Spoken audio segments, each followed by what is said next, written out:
함께 북도하심으로 4월 12일 월요일 새벽 기도회를 시작하겠습니다.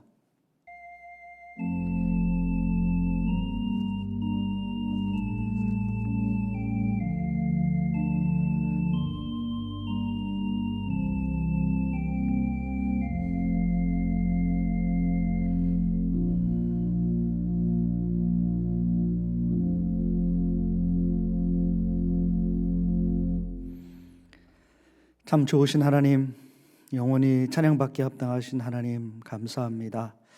저희들 한 주간 또 새롭게 허락하여 주시고 주님의 영광을 위해서 살아갈 수 있도록 기회를 주신 것 감사합니다. 우리가 살아가는 모든 것들이 다 주님의 은혜임을 기억하게 하시고 삶의 순간순간 주님을 묵상하며 주님의 뜻을 분별하며 순종의 삶을 살아갈 수 있도록 주여 함께하여 주시옵소서. 세상 것 아닌 주님만 섬기며 살아갈 때에 주님이 기뻐하는 그런 신실한 성도들로 또 살아갈 수 있도록 우리 한 사람 한 사람 기억하여 주시고 인도하여 주시옵소서. 세상에서 참 많은 유혹이 있습니다. 그 시험 가운데 온전히 하나님의 말씀에 붙잡히게 하시고 믿음으로 순종하며 우리 믿음의 선진들처럼 하나님 기쁘시게 하여 주님 나라 확장에 쓰임받는 우리 모두가 되도록 인도하여 주시옵소서. 이 예배의 시종을 주께 의탁드립니다. 주관하시고 예배하신 은혜로 함께하여 주시옵소서. 예수 그리스도의 이름으로 간절히 기도합니다. 아멘. 다 같이 찬송가 함께 부르시겠습니다. 393장입니다.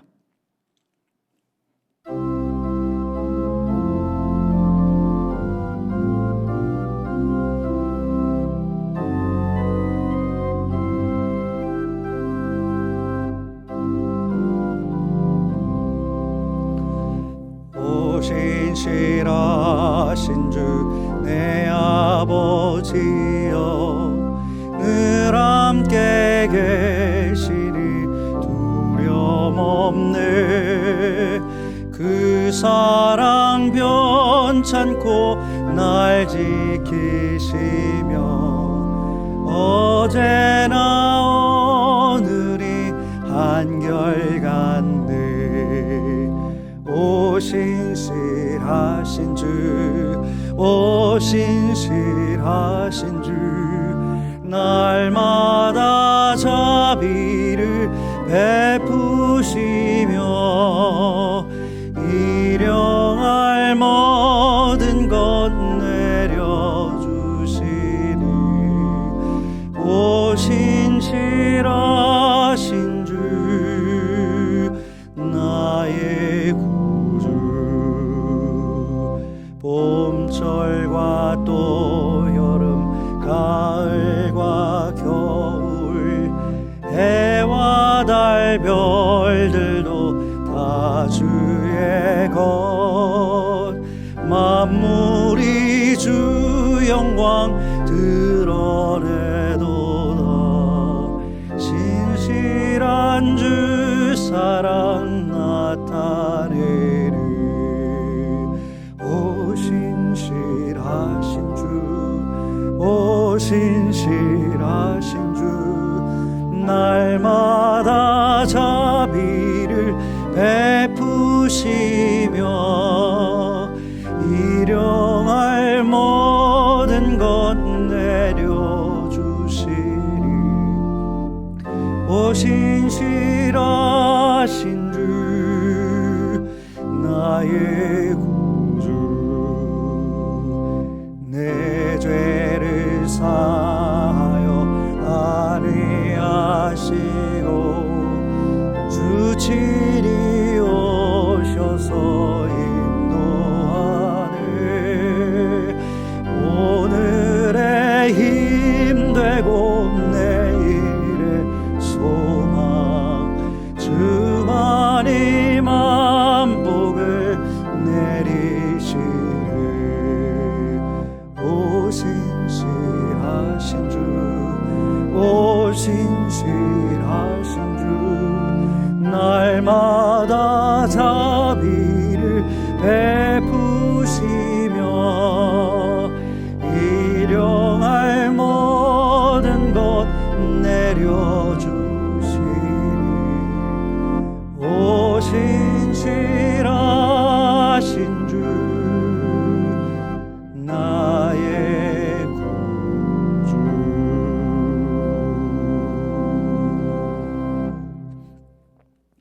하나님의 말씀 에스라 8장 21절부터 25절까지 말씀만 보도록 하겠습니다. 봉독해 올리겠습니다. 그때 내가 아하와 강가에서 금식을 선포하고 우리 하나님 앞에서 스스로 겸비하여 우리와 우리 어린아이와 모든 소유를 위하여 평탄한 길을 그에게 간구하였으니 이는 우리가 전에 왕에게 아뢰기를 우리 하나님의 손은 자기를 찾는 모든 자에게 선을 베푸시고 자기를 배반하는 모든 자에게는 권능과 진노를 내리신다 하였으므로 길에서 적군을 막고 우리를 도울 보병과 마병을 왕에게 구하기를 부끄러워하였음이라. 그러므로 우리가 이를 위하여 금식하며 우리 하나님께 간구하였더니 그의 응낙하심을 입었느니라. 그때 내가 제사장의 우두머리들 중 12명 곧 베세랴와 하사랴와 그의 형제 10명을 따로 세우고 그들에게 왕과 모사들과 방백들과 또 그곳에 있는 이스라엘 무리가 우리 하나님의 성전을 위하여 드는 은과 금과 그릇들을 달아서 주었더니. 하나님의 말씀입니다. 자, 1차 귀한 공동체가 이제 포로 생활을 청산하고 유다로 돌아갔죠. 그리고 78년이라는 세월이 쏜살같이 또 흘러갔습니다. 자, 그리고 나서 주전 458년 아닥사스다 왕 제7년에 이 에스라를 중심으로 해서 1745명이 2차 귀한 공동체로 그렇게 형성이 되었습니다.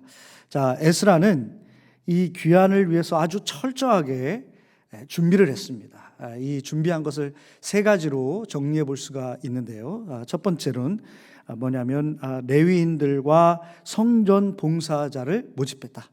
자, 1차 이 귀한 공동체도 마찬가지였지만 이 레위인들이 수가 적었습니다. 그리고 세월이 흘러서 2차 귀한 공동체를 모집했는데 레위인이 하나도 지원을 하지 않았던 것입니다. 자, 그래서 이제 고향으로 돌아가면 제사 지내는 성전에서 제사를 올려드리는 공동체로 그렇게 살아가야 하는데 그러기 위해서는 제사장과 레위인이 필요하죠. 그들이 자기 역할들을 잘 감당할 때에 성전 제사가 원활하게 이루어질 수가 있는 것입니다. 그런데 다른 무리에 비해서 레위인들이 수가 없으니까 걱정인 것이죠. 그래서 에스라는 직접 이 레위인들을 찾아 나섰습니다. 그래서 모집에 동원했고요. 그래서 이제 떠날 준비를 하고 있는 그런 상황인 것입니다. 자, 레위인들이 이 지원하지 않았다라는 것이 어떤 의미가 있을까요? 거기 어떤 상황이 있었던 것일까요? 이제 레위인들도 포로가 성전을 떠나서 이제 포로로 바벨론 땅으로 끌려와서 살고 또 바사로 이어지면서 더 이상 레위인으로서의 역할을 할 수 없으니까 다른 직업들을, 그렇죠? 다른 직업들을 그 땅에서 가지면서 살았다는 것을 우리가 짐작해 볼 수가 있습니다. 그리고 이미 70년이라는 시간을 지나고 그 다음에 더 긴 시간을 그곳에서 머물면서 나름대로 정착했다. 그렇잖아요. 여기 미국에서 살다가 한국으로 무작정 들어간다 하면은 걱정이 되잖아요. 여기서는 그래도 긴 세월 동안 살면서 정착해서 해놓은 것이 있는데 한국에 가면 무엇을 하나 이렇게 걱정하는 유학생들이 적지 않게 있습니다. 자, 이것처럼 나름대로 정착하고 안정적으로 그 땅에서 살고 있었음을 우리가 짐작할 수 있죠. 근데 유다 땅은 어떻습니까? 아무것도 없는 그런 땅이기 때문에 어떤 것이 기다릴지 정확히 알 수 없기 때문에 주저하고 있는 그런 상황인 것입니다. 그래서 에스라는 레위인들을 찾아서 설득하는 작업을 했던 것입니다. 자, 이게 첫 번째 준비 작업이었고 두 번째 준비는 뭐였냐면 오늘 본문에 나오는 이야기인데 금식과 기도로 준비를 했다라고 나오죠. 자, 이제 갈 사람은 다 정해지고 나서 자, 이들은 우리가 흔히 그냥 생각해 보면 긴 여정을 앞두고 있잖아요. 그러면 오랜 기간 걸어가야 되는 그런 여정길이기 때문에 좀 쉬고 체력을 보충하고 하는 그런 시간을 갖겠다라고 우리가 판단할 수 있는데, 오히려 그들은 금식하며 기도했다라고 오늘 말씀은 증거하고 있습니다. 왜 그들은 그렇게 했을까요? 자, 귀한 길은, 이 귀환을 하는 그 길이 안전한 길이 아니기 때문입니다. 당시 상황을 보면 치안이 불안한 거예요. 여행 그 길에 많은 도적대들, 약탈자들이 있었다. 그래서 여행객들을 노리고 그들 공격하고 그들의 물품을 빼앗는 일들이 비일비재했기 때문입니다. 더군다나 이제 이 사람들은 예루살렘으로 돌아가는데 성전 기명들을 가지고 가잖아요. 또 많은 것들을 정착해서 살아가야 될 상황이니까 많은 것들을 가지고 가는 그런 여정길입니다. 그러다 보니까 눈에 띄게 되고 많은 약탈꾼들에게 표적이 되기 쉬운 그런 상황일 것입니다. 자, 그래서 그들은 하나님께 기도한 겁니다. 금식하면서 무사히 여행을 마칠 수 있도록 도와주십시오라는 기도를 했다라고 오늘 본문은 이야기하고 있습니다. 자, 이렇게 첫 번째, 두 번째 준비를 하고 또 마지막 준비가 있습니다. 가져가는 성물을 위한 관리자, 사람을 세우는 일을 했습니다. 누가 이 거룩한 성물을 책임지고 끝까지 가지고 갈 것인가, 그런 것을 사람을 정한 것입니다. 근데 저는 말씀을 묵상하면서 사람도 다 정하고 모든 준비 다 끝내고 금식과 기도했다라고 하지 않고 금식과 기도 다 한 다음에 사람을 세운 것에 참 인상적이다라는 생각을 했습니다. 그러면서 거기엔 분명히 하나님의 백성들의 깊은 뜻이 있다라는 것을 생각하게 되었습니다. 이것은 이 거룩한 성물이잖아요. 예물. 이 거룩한 하나님의 예물을 관리하는 이 리더들을 세울 때에 철저하게 기도하고 모두가 성령으로 충만해져서 하나님의 섭리가 나타나도록, 그것이 하나님의 섭리가 우선시 되도록 하기 위해서 그렇게 나중에 한 게 아닌가라는 그런 깨달음을 얻게 됩니다. 자, 우리들은 보통 이렇게 할 수가 있어요. 사람들을 그냥 세워놓고요, 그리고 하나님 인도해 주세요라고 기도할 것입니다. 기도 안 하는 것보다 훨씬 낫죠. 100배 낫지만 그것보다 먼저 하나님의 기뻐하는 리더들을 세우시도록, 하나님의 집을, 하나님이 기뻐하는 이 예물들, 기명들, 이 모든 교회의 것들을 정말 하나님 대하듯이 거룩하게 구별해서 아끼고 사랑할 수 있는 그런 인재들로 하나님 세워주시도록 기도하고, 또 하나님이 그 선택의 과정 속에서 역사하시도록 내어드리는 거죠. 그것을 온 회중이 한 마음이 되어서 함께 그렇게 나아갈 때 하나님이 기뻐하는, 하나님이 정말 귀하게 쓰시는 그런 리더들로 세워질 줄 믿습니다. 자, 이렇게 하나님께 기도하고 모든 것들을 이루어가는 그런 태도가 우리 성도들의 마땅한 신중한 믿음의 태도가 되어야 될 줄 믿습니다. 자, 이렇게 세 가지로 준비한 에스라와 귀한 공동체예요. 자, 이들의 모습을 또 한번 보면서 우리가 교훈을 또 찾을 수가 있습니다. 자, 하나님의 일을 해 나가는 데 있어서 철저하게 준비해야 된다라는 것을 우리가 깨닫게 되죠.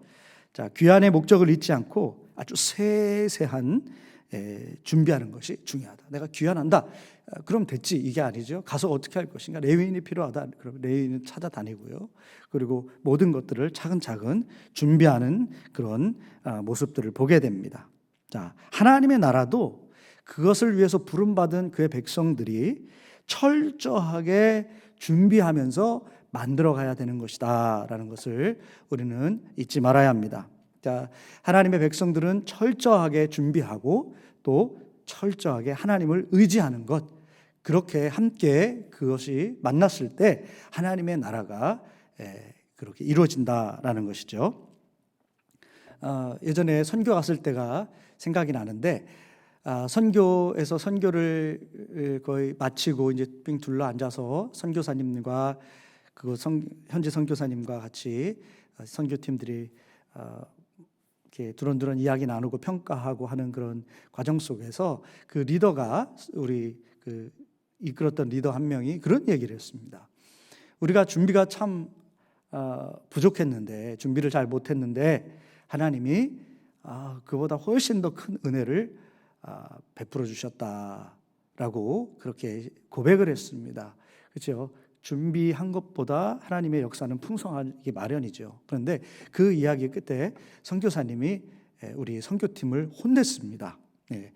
어떻게 말씀을 하셨냐면, 선교를 올 때에 준비가 너무 부족한 모습으로 왔다라는 그 고백에 선교사님이 선교를 오는데 최선을 다해서 그렇게 준비해서 와야 된다라는 권면을 하면서 다음번에 선교를 이곳이든 다른 곳으로 갈 때 정말 할 수 있는 만큼 최선을 다해서 준비하고 기도하고 선교지에 그렇게 가달라라는 그런 당부의 말씀을 했던 것을 기억을 합니다. 하나님의 일을 할 때 하나님의 백성들은 철저하게 준비해야 되는 것입니다. 철저하게 준비해서 가도 부족한 모습들이 생겨나게 마련이죠. 그럴 때는 우리가 하나님 앞에 주님의 도우심을 간구하면서 그렇게 나아가는 것이죠. 자, 준비 없이 하나님만 바라본다? 하나님의 일이기 때문에 하나님이 하시겠지? 이것은 믿음의 좋은 태도가 아니라 영적인 게으름이다라고 우리가 생각할 수 있을 것입니다. 하나님께서 우리에게 맡기신 것에 대해서 신중하고 철저하게 준비하고 또 그렇게 하나님 앞에 헌신할 때 하나님이 기뻐 받으시며 크게 사용하실 줄 믿습니다. 자, 에스라는 철저히 준비를 이렇게 했지만 한 가지 정말 아주 중요한 것 한 가지는 준비하지 않았습니다. 이것이 정말 귀한 공동체가 유다 땅에 제대로 갈 수 있느냐 없느냐라는 그런 결정적인 요소다라고 말해도 부족함이 없는 그런 것인데 에스라는 준비하지 않았습니다. 그게 뭐냐면 앞서 말씀드렸듯이 이 도적들이 들끓는 여정길을 안전하게 가려면 어떤 군사력 같은 것들이 스스로를 보호할 수 있는 군사력이 필요한데 에스라는 그것을 준비하지 않았습니다. 사실 왕에게 아닥사스다 왕이 보냈잖아요. 그래서 아닥사스다 왕에게 이 도움을 청하면 그 수많은 그 제국의 군대에서 일부를 떼서 그렇게 같이 올 수도 지켜주면서 올 수도 있었을 텐데 에스라는 그 준비를 하지 않았습니다. 만약에 도적대에 당하게 되고 많은 인명 피해가 생기고 그럼 어떻게 됐을까요?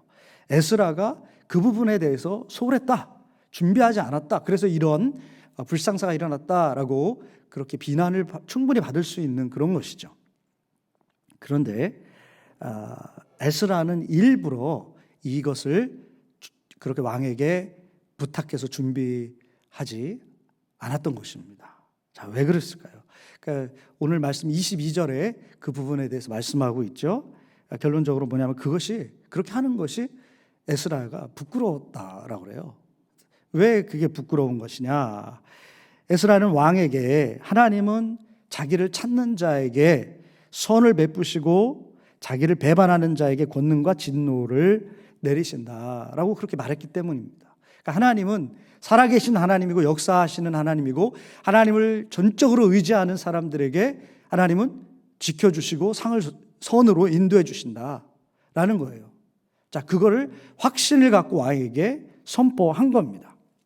그런데 정작 지금 여행을 앞두고선 생각해 보니까 하나님이 지켜주실까? 라는 그런 불안감을 가지고 왕에게 가서 왕이시여 군사력을 좀 내주십시오 라고 말하기가 부끄럽다라는 거예요. 자, 에스라가 어떤 사람인지 우리는 분명히 볼 수 있는 대목입니다. 에스라는 하나님이 철저하게 아주 그렇게 살아 계셔서 역사하시는 분이시다라는 것을 완전히 의심 없이 믿는 사람이죠. 그리고 이 믿음과 삶이 일치되는 그런 사람이 에스라입니다. 말뿐인 믿음이 아닌 거죠. 말과 행함이 일치한다. 자, 말과 믿음의 멋진 말과 행함이 일치하지 않는다. 그럼 어떤 사람입니까? 그 사람은 위선자죠. 그렇죠? 자, 제가 여러분들에게 우리 서로 사랑해야 합니다. 주님은 사랑이십니다. 우리 사랑해야 합니다. 라고 그렇게 은혜스럽게 메시지를 전하고 나서요, 이렇게 내려가서 어떤 분을 쳐다볼 때 아주 그냥 도끼 눈으로 쳐다보고 무시하고 미워하고 비난하고 막 그런다면 어때요? 얼마나 허무합니까? 그게 바로 그 위선적인 믿음의 삶인 것이죠. 근데 이 에스라는 그렇지 않았다. 에스라는 말과 행함이 같은 사람이었다. 그것을 위해서 마음에서 그 스트로크가 일어날 정도로 지키려고 노력했던 그런 사람인 거죠. 이렇게 아무리 생각해도 위험할 수 있는 길이지만 하나님을 선포했던 그 입술로 그 배반되는 행함을 할 수 없다라는 그런 결단이 있었던 것입니다. 내가 해야 할 일에는 최선을 다해서 준비하고 믿고 의지하는 것은 세상의 힘이 아니라 하나님이 되는 사람, 그 사람이 바로 에스라였던 것입니다. 그런데 여러분, 사실 에스라는 이 위험한 여행길을 그들의 안전을 위해서 아무 준비를 하지 않았던 것은 아닙니다. 그들은 대신 다른 식의 준비를 했죠. 우리가 앞서 봤던 것처럼 두 번째 준비, 금식과 기도로 준비한 것입니다. 자, 금식과 기도를 함으로써 무엇을 하나님 앞에 요구를 했는가? 왕에게는 군사력을 요구하지 않았지만 하나님 앞에 하나님의 군사, 하나님의 능력을 요청한 겁니다. 눈에 보이지 않지만 이 세상을 지배하시고 또 이끌어 가시는 하나님의 그 큰 권능으로 그들의 여정 한 걸음 한 걸음 가운데 함께 해주시도록 그렇게 준비했던 것입니다. 여러분, 하나님이 모세와 여호수아 등 이스라엘 사람들에게 한결같이 하신 말씀이 있어요. 전쟁을 앞두고 뭐를 했습니까? 나를 의지해라, 내가 싸우겠다. 전쟁은 주께 속한 것이다 라는 것을 항상 말씀하셨습니다. 가나안 땅을 앞두고 하나님께서 이스라엘 백성들에게 먼저 명하신 것이 뭐였냐면 할례였습니다. 할례. 여러분, 전쟁을 앞둔 남성들에게 할례를 해라. 참 전쟁에 누가 그 당시에 가나안 종족들이 공격해 온다면 다 죽을 수밖에 없는 그런 상황이 되는 것이죠. 그러니까 상식에는 한참 벗어난 그런 행위가 됩니다. 그러나 하나님은 그들에게 이 할례, 선택받은 자의 표징, 몸의 예배, 그 하나님의 사람들로 서게끔 이 정결한 의식을 요구하신 것입니다. 그랬더니 어떻게 됐습니까? 순종했더니 하나님의 군대 장관이 직접 싸우셨죠. 하나님께 의지하면 하나님이 싸우신다라는 겁니다. 하나님 앞에서 영적으로 준비되는 것, 헌신하는 것이 승리를 위한 가장 중요한 우선되어야 할 준비다라는 것입니다.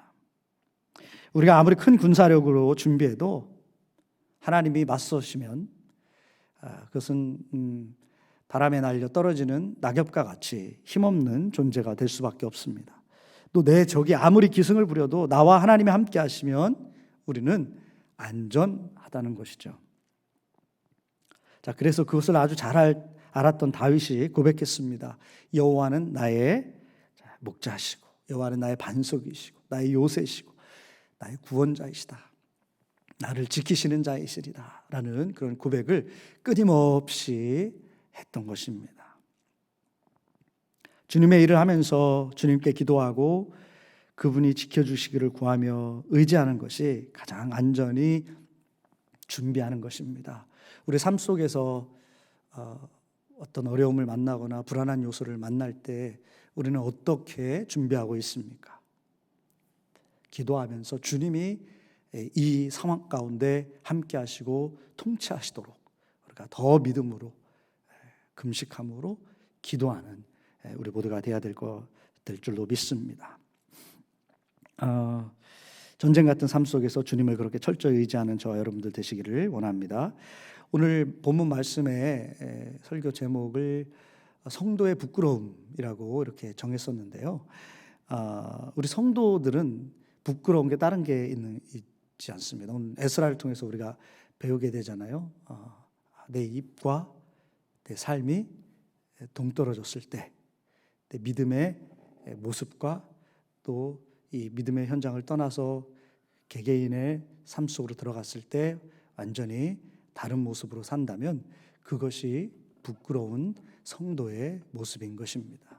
우리는 좋든 싫든 세상의 많은 시선을 받아야 되는 사람들이 되었습니다.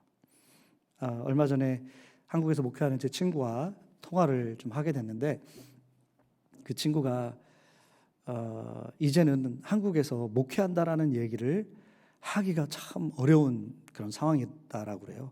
내가 목회자입니다, 그리스도인입니다, 그러면 이제는 시선이 곱지 않다라고 합니다. 뭐 한심한 시선, 아니면 뭐 그런 거 있잖아요. 뭐 바이러스가 처음 이렇게 교회에서 많이 나왔다 막 이러면서 또 분노의 시선 이런 것들이 너무 많아서 참 조심스럽다는 안타까운 그런 나눔을 들었습니다. 어쩌면 갈수록 더 세상은 세속화되면서 많은 사람들이 그리스도인들을 그런 눈으로 바라볼 수도 있습니다. 노출되는 거죠. 우리가 사람들이 우리를 어떻게 평가할지 그들의 냉철한 눈으로 바라봅니다. 우리는 이제는 우리의 전도와 선교가 우리의 말과 또 우리의 삶이 일치될 때, 또 우리의 삶을 통해서 하나님이 그렇게 드러날 때에 과연 하나님은 저 사람의 삶에서 역사하시는구나, 이런 것들이 자연스럽게 증거가 될 것입니다. 다른 뭐 돈이 없는 것, 내가 뭐 실력이 없는 것, 그게 부끄러운 것이 아닙니다. 여러분, 우리 성경을 읽다 보면 사사들의 이야기 쭉 나면서 반복해서 나오는 게 있잖아요. 그들이 자기의 옳은 소견대로 막 행한 거잖아요. 사사기의 내용을 보면 정말 형편없이 그렇게 살아갑니다. 사사 시대 때 한 이야기가 나오는데 룻이라는 이야기가 나오죠. 나오미와 룻, 세상 눈으로 보면은요 정말 바닥까지 간 인생들 아닙니까? 모압 땅에 가가지고 다 남편 잃고 아들들 잃고 여인 둘만 처량하게 고향 땅으로 올 수밖에 없는 그런 나오미. 나를 나오미로 부르지 마라 라고 얘기할 정도로 무너진 인생입니다.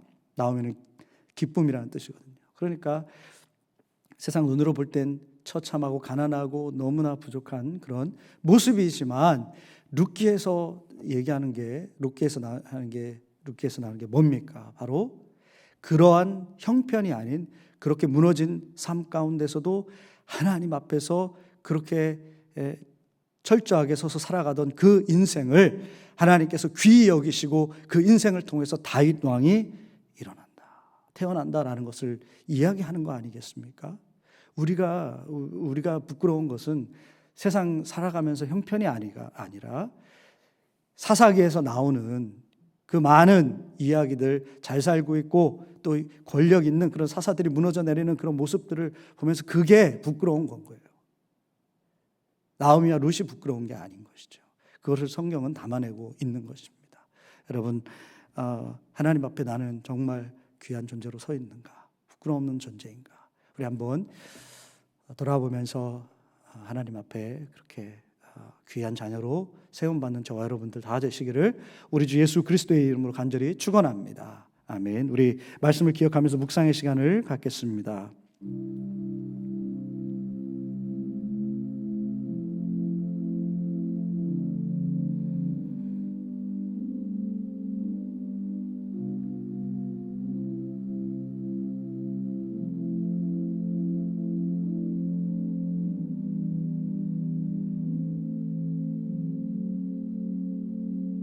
하나님, 우리가 하나님 앞에서 아름답지 못한 모습으로 서 있는 것, 우리의 믿음의 말과 행함이 괴리 가운데 사는 것, 그것이 하나님 우리의 부끄러움이 되도록 인도하시고 하나님은 진정 살아계시고 통치하시고 우리를 이끄시는 하나님이시라는 것을 믿음으로 바라보게 하시고 철저히 주님을 신뢰하며 기도하며 주님과 동행하는 삶 살 수 있도록 인도하여 주시옵소서.